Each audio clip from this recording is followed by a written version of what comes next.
খুব ঠান্ডা, তাই তো এখন খুব স্পাইসি খেতে ইচ্ছে করছে, তাই নিয়ে এলাম ফুলকপি চিল্লি বানাচ্ছি, দেখো।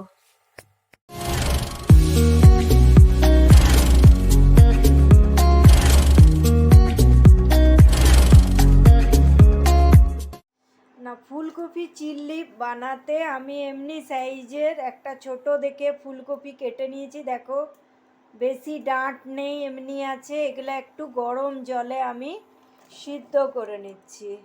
গরম জলে একটু হলুদ দিলাম আর একটু সামান্য নুন দিয়ে আমি এটা একটু সিদ্ধ করে জলটা ঝরিয়ে নিচ্ছি।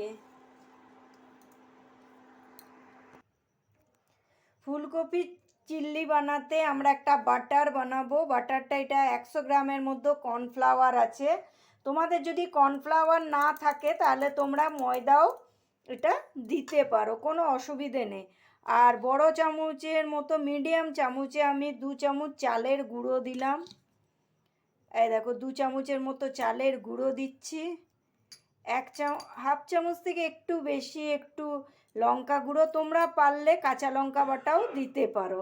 1 চামচের মতো আদা বাটা দিয়ে একটু জল দিয়ে এটা ভালো করে গুলতে হবে। মা গোলো।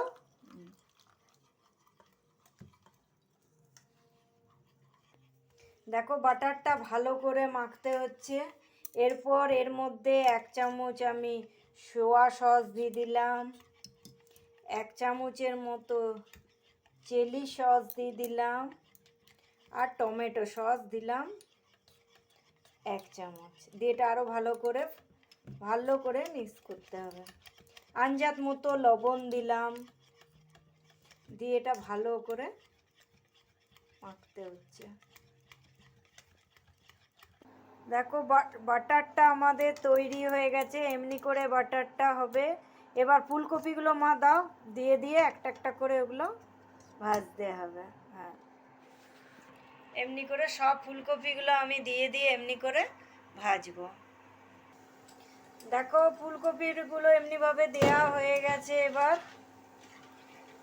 এবার এগুলো একটু ভালো করে ভেজে আমি তুলে নিচ্ছি। দেখো কম আছে ফুলকপিগুলো ভাজা হয়ে গেছে, এবার এগুলো আমি তুলে নিচ্ছি।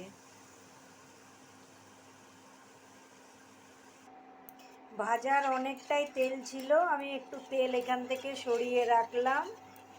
এরপরে ওই তেলে আমি একটুখানি এইটুকু আদা কুচি দিয়ে দিলাম,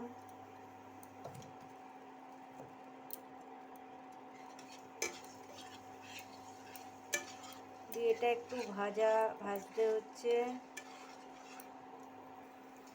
আদা কুচিটা একটু ভাজা হতে হতে 8-10টার মতো রসুন কুচি এর মধ্যে দিয়ে দিলাম, দিয়ে এটা একটু ভাজলাম।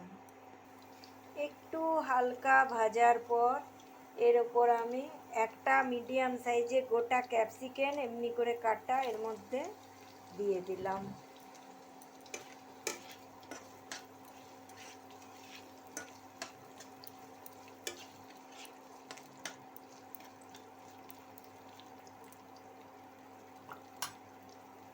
ক্যাপসিকামটা দিয়ে 2-1 মিনিট নাড়াচাড়া করার পর এই 4টে পেঁয়াজ এমনি করে কেটে ওর মধ্যে দিয়ে দিলাম, দিয়ে এটা একটু আমি ভেজে নিচ্ছি।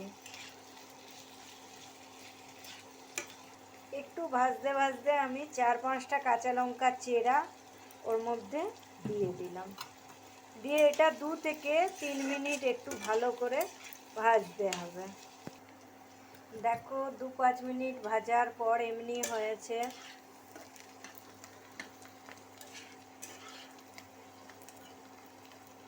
এবার ওর মধ্যে আমি আন্দাজ মতো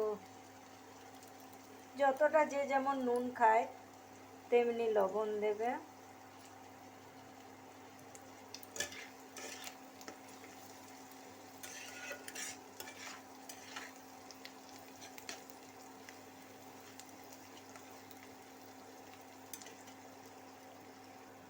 এরপর আমি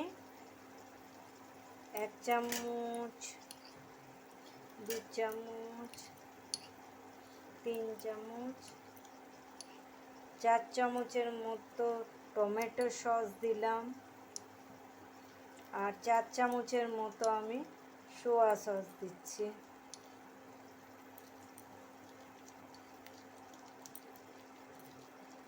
দিয়ে এটা আবার একটু ভালো করে নেড়ে চেড়ে নিচ্ছি।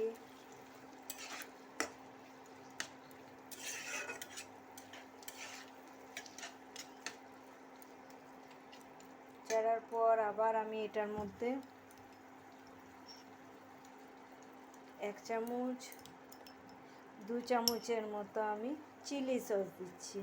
দিয়ে এটা আবার 2 থেকে 3 মিনিট ভালো করে আবার এটাকে নাড়াচাড়া করে নিচ্ছি। দেখো এরকম একটু জল বেরিয়ে এসেছে। এবার ওর ওপরে আমি অল্প একটু জল দিলাম।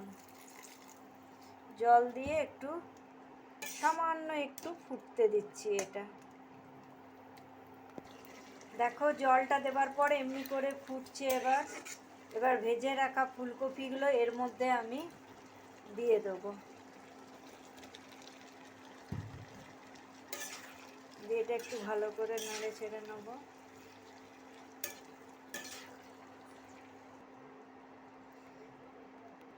তৈরি আমাদের ফুলকপি চিল্লি।